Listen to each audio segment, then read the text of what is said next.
President Trump impeached again, and the nation on edge. He must go. He is a clear and present danger to the nation that we all love. The charge against President Trump, incitement of insurrection, and the Republican Party splits wide open. A vote to impeach would further divide this nation. A vote to impeach will further fan the flames of partisan division. My vote to impeach our sitting president is not a fear-based decision. I am not choosing a side, I'm choosing truth. It's the only way to defeat fear. Ahead of President-elect Joe Biden's inauguration, the National Guard and law enforcement are bracing for more violence. And new details emerge about the siege on the Capitol.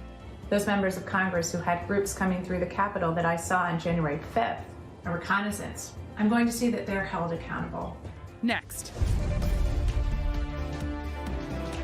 This is Washington Week. Good evening. I'm Yamiche Alcindor. Welcome to Washington Week. President Trump is now the first U.S. president to be impeached twice. And this was the most bipartisan impeachment ever. But still, only 10 House Republicans voted in favor. They included Liz Cheney, the third-ranking Republican in the House.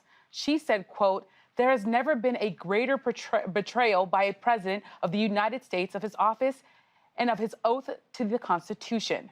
The vote happened at the U.S. Capitol, which is now remarkably a crime scene. The building is filled with emotional and political wreckage. On the House floor, lawmakers were shaken. Let me ask you a question. What do you think they would have done if they had gotten in? What do you think they would have done to you? And who do you think sent them here?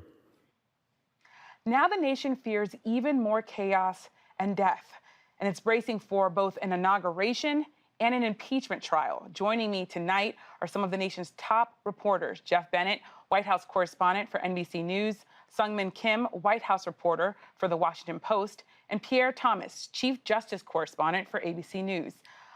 Geoff, I want to start with you. The article of impeachment quotes President Trump's own words saying this.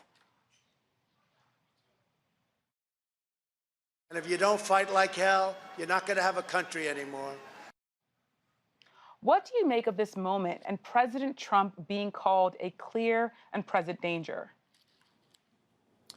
Well, I'll tell you, Yamiche, we are in a moment where the outgoing president is increasingly isolated. He has, with very few exceptions, been seen in public. He made a trip this past week to the border. But beyond that, based on our reporting, he has really encircled himself in the residence in the Oval Office with a group of dwindling aides and advisors who, I'm told, are really telling him what he wants to hear, really fueling his own conspiracy theories and this notion that he somehow lost the election, that the election was stolen from him, which we should make clear is a flat-out lie. And so here we are in this moment where President-elect Joe Biden is set to be inaugurated in 5 days. The U.S. Capitol is a fortress. You've got both the White House and the Capitol encircled in razor wire in some cases, protecting themselves from the people that they are supposed to serve. And, you know, Joe Biden is set to inherit yet another challenge and problem from the outgoing president. You've got a pandemic spiraling out of control, an economy that has cratered, and now a crisis in our democracy fueled by disinformation and misinformation. And President Trump the other day recorded a statement where he read from prepared remarks where he promised an orderly transition. But this president has not said the thing that many critics say is important for him to say so that his followers will ratchet down the rhetoric and pose less of a violent threat. He has not said that everything he had said about a stolen election and that massive election fraud was a lie. He has not said that Joe Biden was elected in a free and fair election, Yamiche. Pierre, Geoff is really painting the picture of a Washington, D.C. that is almost unrecognizable because of all the security. He also talked about President Trump stoking division, especially in this age. President Trump he really stoked racial division. Tell me a little bit about what federal authorities now, looking at all of this, are most concerned about. And I know you talked to two officers who were there in the midst. Tell me a little bit about that. Well, this really is Fortress Washington, and I have to tell you, the FBI is as concerned as they have been since 9/11. It's stunning, the level of security, and they're concerned not just about Washington, they're also concerned about state houses around the country. They believe that last week, the attack on the Capitol has inspired more right-wing radicals to want to commit acts of violence. And to understand why they're so concerned, we spoke to two of the officers that were in the midst of the melee. One of the officers is from that iconic video, infamous video, being crushed against the door. Another of the officers you can see in video that was being beaten with the American flag, we think. And they portray a Capitol out of control, mind-boggling. They were beaten. They were screamed at. One officer described the situation as a man attacking him, frothing at the mouth, that they tried to convince them to turn against the democracy to help them get inside to, quote, arrest members of Congress. So that level of anger is what has law enforcement as concerned as I've seen them. And quite frankly, they are telling state officials, you better be ready. And now joining us is Peter Baker. He's the chief White House correspondent for the New York Times. Thanks so much, Peter, for being here. There's really, President Trump is weighing the liability that he has here, and he's releasing these videos. I want to, if you can, talk to us a little bit about what's going on inside the White House, the calculations being made, and who is in the White House. Some sources tell me offices are empty, people are sort of done with this, but President Trump is still standing. Well, he's almost a man alone. Exactly right, Yamiche. The people have begun to leave. Some left, obviously, under protest of what happened right after the Capitol mob attack. Others have been cycling out just because it's the end of the administration. And you have a president who basically is focused on one thing alone, which is, vindicating himself an election that he lost and trying to, in some way, figure out what to do now that the House has impeached him and he's being blamed for something he argues he had nothing to do with. It's a remarkable situation. The country is in this great crisis. The pandemic is killing 3,000 to 4,000 people a day, and there's no leadership from the White House on it because, in fact, the president is not listening to many advisors, doesn't have that many people there working with him at this point, and is so consumed by trying to justify his actions and figure out what to do next.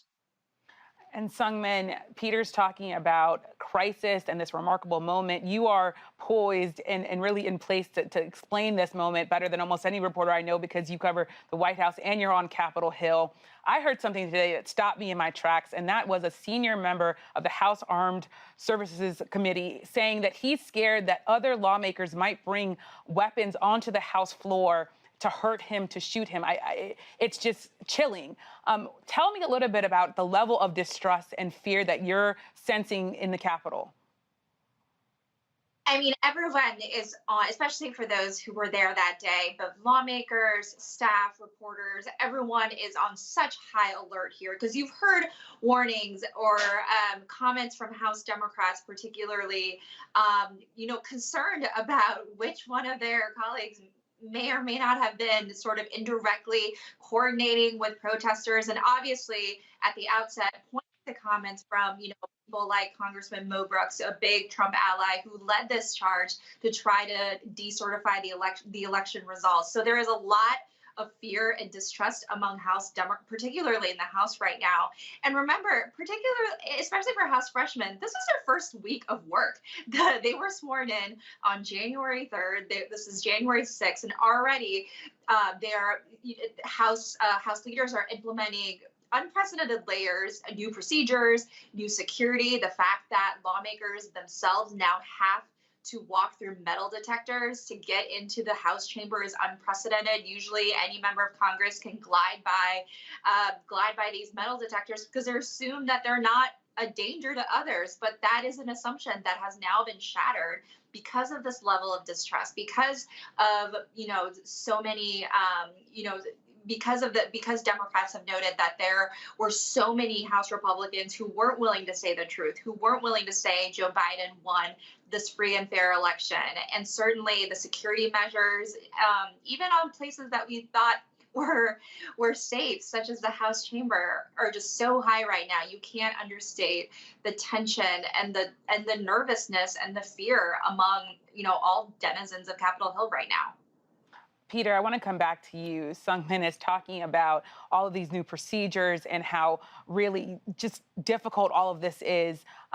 This was also, you wrote this week, in some ways, a preordained coda of a presidency that repeatedly pushed the limits. Tell me a little bit about how this impeachment compares to other impeachments. And it's somewhat remarkable that I have to even say that. But here we are with a second impeachment. How does it compare when you think of the danger that President Trump is accused of posing to this country?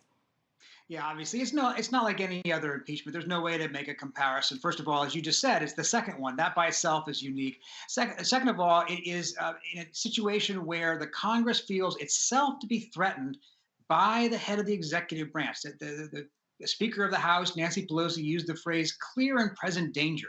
That's a little bit different than what we've seen before. In other words, Bill Clinton was impeached because he lied under oath, but he wasn't going to send a mob to Congress to actually storm the building, right? Andrew Johnson was obviously impeached for violating the Tenure of Office Act. Again, not a direct threat to Congress in that sense, although he was, one of the articles of impeachment against him was for maligning Congress in speeches that they didn't like. This is a different situation, and it brings to what Seung is talking about is like this fear and suspicion and paranoia. It reminds you historically, the only thing I can think of is the period before the Civil War where you literally had a member of Congress go over to the Senate side and cane a senator because of the fight over abolition and slavery. The tensions had gotten so high at that point that members of Congress did carry guns onto the floor and did pull them on each other at times of great stress. We're now seeing something like that. And what you hope, of course, it doesn't mean that we're heading down the same road that they headed down in that era. But the level of discord and the level of anger and, and tension is so high that that's the only comparison we can think of.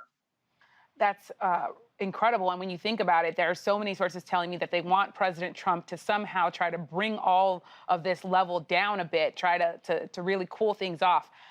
After being impeached, though, President Trump released a video condemning violence, but he also sought to defend himself in the name of free speech. The efforts to censor, cancel, and blacklist our fellow citizens are wrong, and they are dangerous.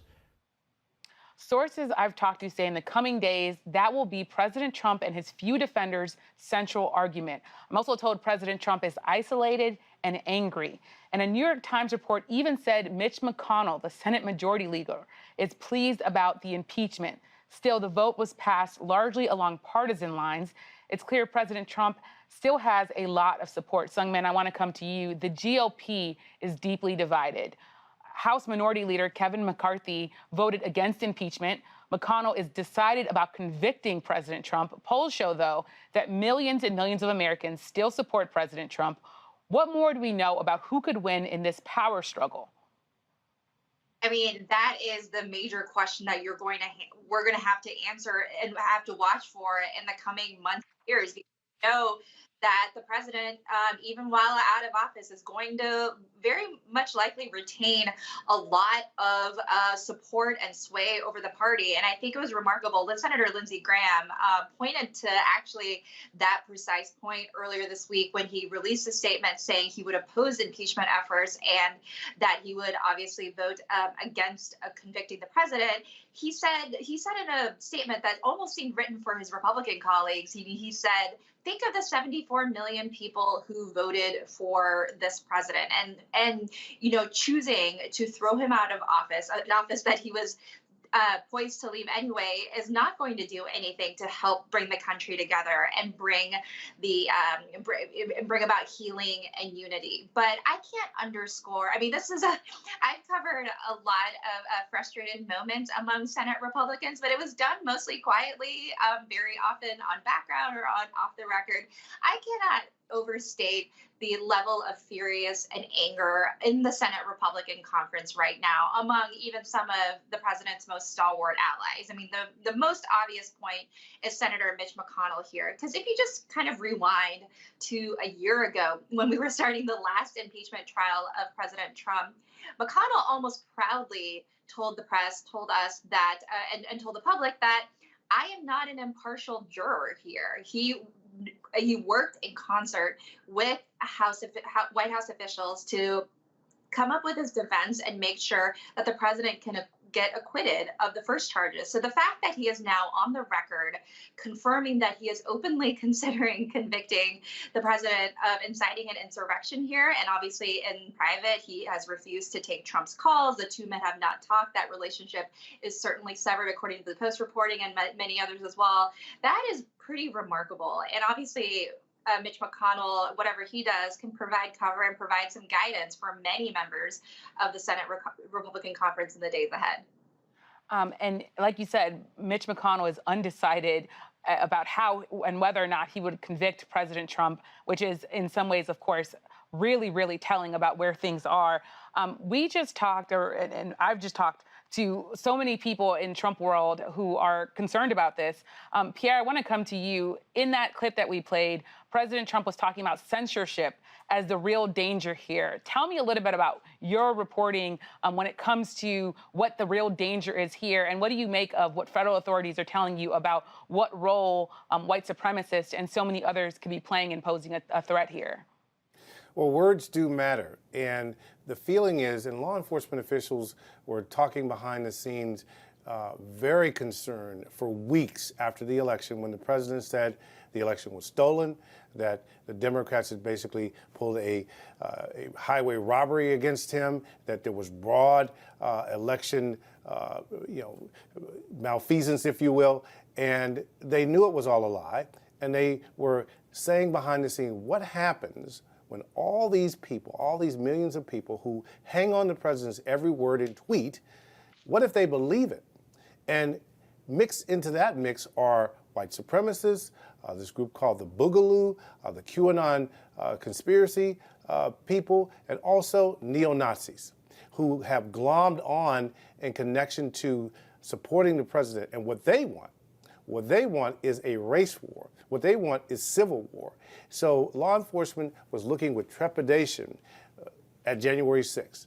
They felt like that with the votes coming to certify the election, and with the president openly in defiance of what was about to take place, which that President-elect Biden was going to become the president, they felt that this was just going to create this level of animus.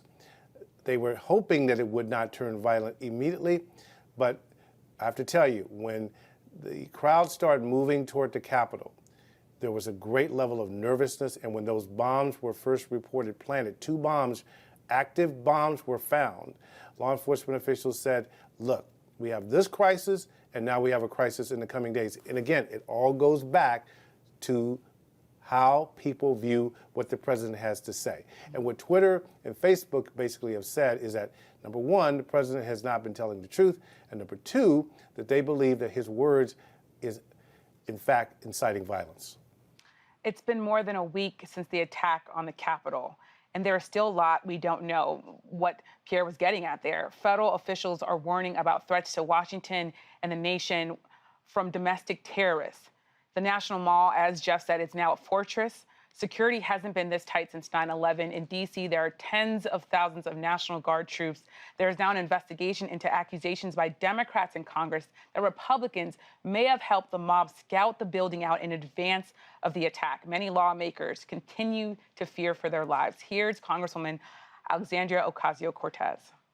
I had a very close encounter where I thought I was going to die. It is not an exaggeration to say that many, many members of the House were nearly assassinated. The FBI's assistant director said they plan to track down the rioters. Listen to what he had to say. In 6 days, we have opened over 160 case files, and that's just the tip of the iceberg. So even if you've left D.C., agents from our local field offices will be knocking on your door if we find out that you were part of the criminal activity at the Capitol. Pierre, we're learning that the mob was just seconds away from where Vice President Pence was hiding. Legal experts tell me there's going to have to be a significant investigation and possibly by both Congress and the Department of Justice. Tell me a little bit more about how this might unfold. And I know you talked about that interview with officers. Tell us a little bit more about how that might play into this. Well, one of the things they have to know is why was there so little perimeter defense on that day? They have to find that out. We have numerous reports now that there was concern passed along to Capitol Police and other officials that things could turn violent. And so now you must dissect why there was not more security. I was struck by the fact that Mitch McConnell said that security protocols were not followed and that basically he had to get answers. He and Chuck Schumer were in agreement about that. So you have that on the one hand. How did this take place? And now you also have to figure out, was there a conspiracy involving terror cells, if you will, who came with weapons, who came with metal pipes, who came with baseball bats, who came with the equipment to scale walls? In fact, sources say that what took place inside the Capitol was that you had a small group of people who were willing to commit violence and who somehow knew that the masses outside would follow them in. And just picture, if you will, Yamiche, thousands of people running through the Capitol. And not only was there a threat of physical violence, they stole things. They allegedly stole documents. They allegedly stole computers. There's concern that they may have even stolen national security secrets. So they have to get to the bottom of this, and not to mention, of course, just the ongoing threat of all these conspirators out there who may be plotting more violence. There could be more violence. And Geoff, you've been with the Biden team. Tell me a little bit about how he's going to be able to juggle all of this. He wants his COVID plan passed, but also there are some reports that his inauguration rehearsal had to be postponed because of the security threats. What's the mood inside the Biden campaign, the Biden transition team? Well, I'll tell you this. I mean, this is an inauguration that had already been scaled back because of the pandemic, and then you add to that the environment created in the aftermath of the insurrection. Joe Biden was set to take the Amtrak train from Wilmington to Union Station in Washington, D.C. That plan was nixed because of the security concerns. And you're right, our team is told that there was a rehearsal plan for Sunday that has since been moved because Sunday marks a particular date in the calendar where national security experts say that there are a number of threats, not just in Washington, but across the country, in state capitals across the country.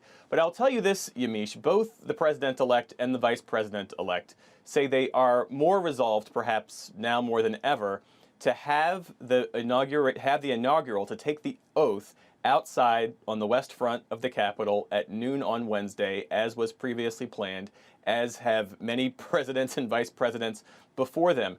Not just to signal to the world the transfer of power, but to signal to those insurrectionists and seditionists that they did not and will not prevail. And Joe Biden was asked today, after he delivered remarks about his coronavirus vaccination plan, if, based on what he knows, having been briefed by the FBI and other intelligence agencies, if he feels safe. And he said yes, that he does feel safe.